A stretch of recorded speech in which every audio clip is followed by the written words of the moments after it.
بسم الله الرحمن الرحيم الحمد لله رب العالمين والصلاة والسلام على رسول الله الأمين وعلى آله وصحبه ومن تبعهم بإحسان إلى يوم الدين وسلم تسليما كثيرا وبعد وجمتوتا هردفتوتا دليل تي في بكيرت هندتي السلام عليكم ورحمة الله وبركاته سمين جنة اتعصراني سكنتان بيهات في قبل يعني الحرية في الإسلام bilisummaan islaamummaa keessatti maal fakkaata? Ilaalcha akkamiin islaamummaan waa'ee bilisummaa jedhamu kana yookaan bilisa jedhamu kana akkamitti ilaalti kan jennu kan waliin laallu ta'a inshallah ta'ala. Kana keessatti gaaffiin hedduu kakaafnee kan waliin laallu itti aanaa pirezidaantii yuunivarsiitii Imaamu Shaafi'ii kan ta'an Dr. Sa'iid Junaydii wajjin ta'uudhaan inshallah ta'ala sagantaa kana kan waliin itti fufnu ta'a.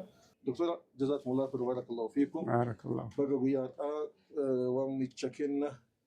awwaatanii istuudiyoo keenya keessatti bagan argamtanii kabajama guyyaa maashin jenna kara sagantaa keenyaatti tarra sagantaan keenya akkuma beekamu mata duree irraa namaaf illee ifa ta'u sagantaa akkaan yaachisaa fi barbaachisaadha.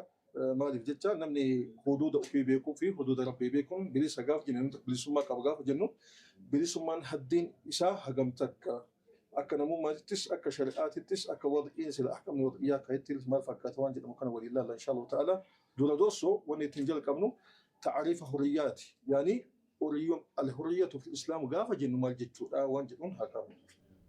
الحمد لله والصلاة والسلام على رسول الله وعلى آله وصحبه ومن والاه.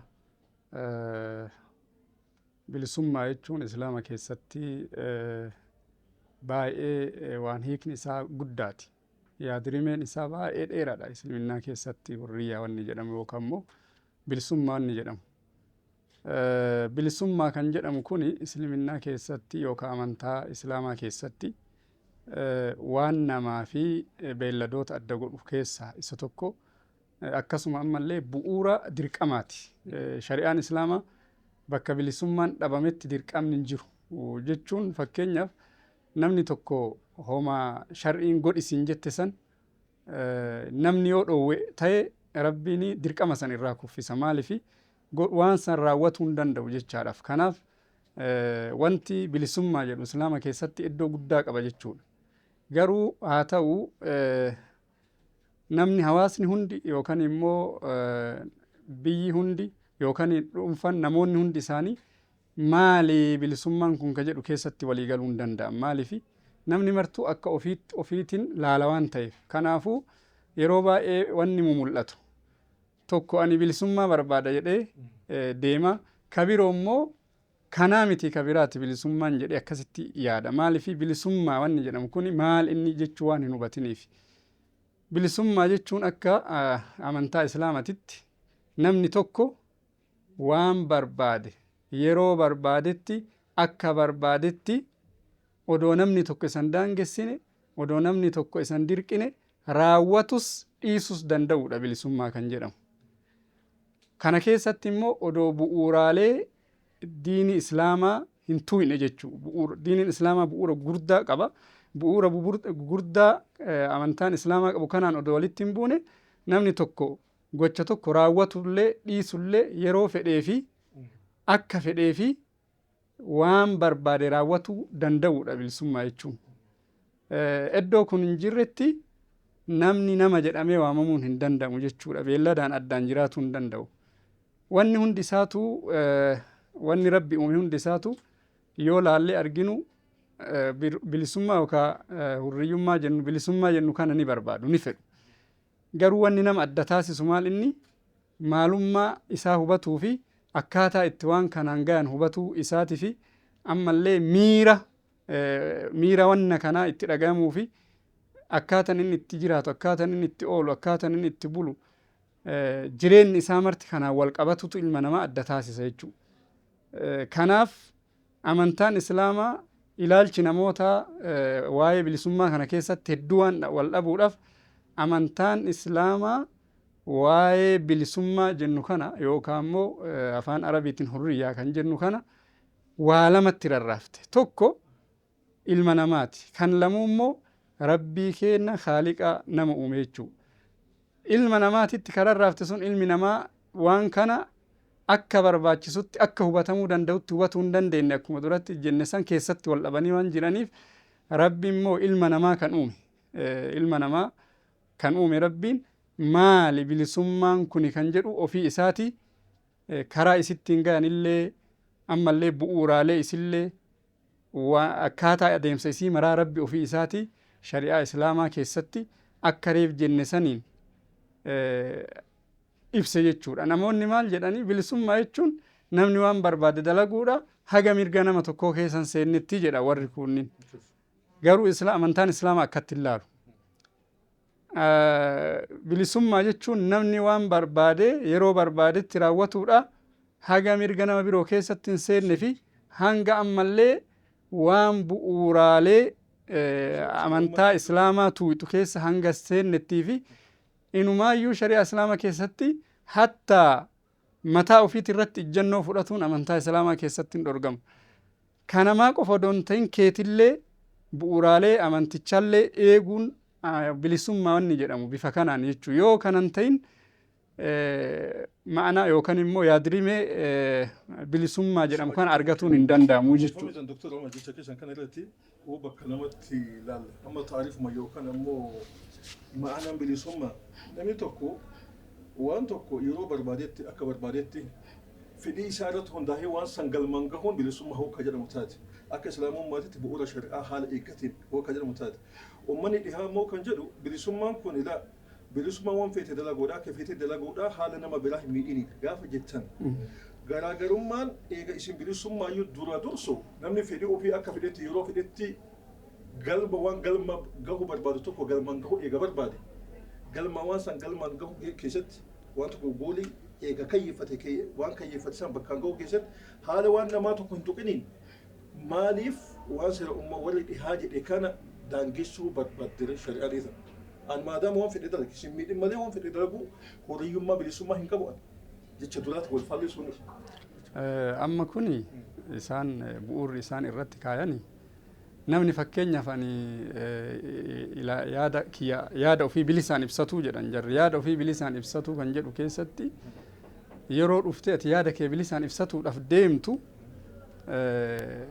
gama birootiin immoo ilaalcha nama tokkoo, duudhaa nama tokkoo, aadaa nama tokkoo, amantaa nama tokkoo tuquu dandeetta gama kanallee jechuudha.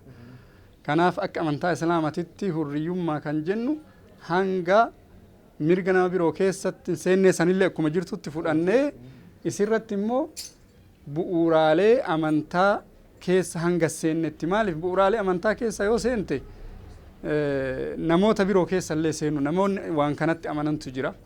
Namoota aadaa kanatti, duudhaa kanatti, amantaa kanatti amanantu jira. Kana waan ta'eef haga mirga nama biroo keessan seennee yaada ofii bilisaan ibsatu ka jedhu san keessatti jarri maal ta'anii daangaa dabran jechuudha. Daangaa dabranii namni haga namni diin arrabsutti, haga namni amantaa arrabsutti bifa kanatti deeman. Amantaan islaamaa immoo mutlaqa kanaa miti. Namni waan fedhetti amantaan islaamaa awwalumaayyuu yeroo dhufu wanti inni dhufeen guddaan namni bilisa ta'ee waan barbaade qabatu waan barbaade irra jiraatuu danda'a. Kanaafuu laa ikraaha fi diini qad tabayyana rushdu min al-ghayy. Amantaa islaamaa keessatti dirqisiisuun hin jiru kan jedhu suni namni laalee eega rabbii aqlii isaa kenne eega rabbii beekumsa isaa kenne laalee waan isa fakkaatu qabatuun mirga isaati. Garuu immoo kan namni biraa qabate san keessa seenee xureessuun hin danda'amu jechuudha. Kan namni amma wantummaan guddaan amantaa islaamaa keessatti lolli adda addaa wannummaan deemee tokko wanni guddaan maali? Yaada ofii irra jiru sanii fi amantaa ofii irra jiru san qabatee taa'urra kabiroo keessa seenee kabiraa san xureessuu fi isa tuquu keessa seenurraa kan ka'e kuni maal inni yaada waan bilisummaa jedhu kana ibsa isaa yookaan yaada isaa hubatuu dhaburraa kan ka'e kana keessa galee jechuudha. Kanaaf amantaan islaamaa sirritti adda baaseeti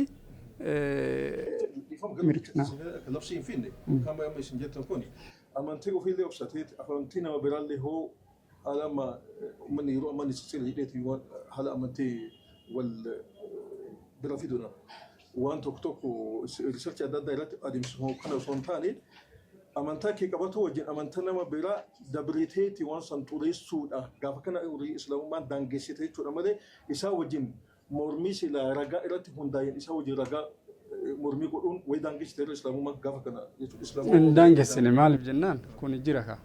قل يا أهل الكتاب تعالوا إلى كلمة سواء بيننا وبينكم ألا نعبد إلا الله ولا نشرك به شيئا ولا يتخذ بعضنا بعضا أربابا من دون الله.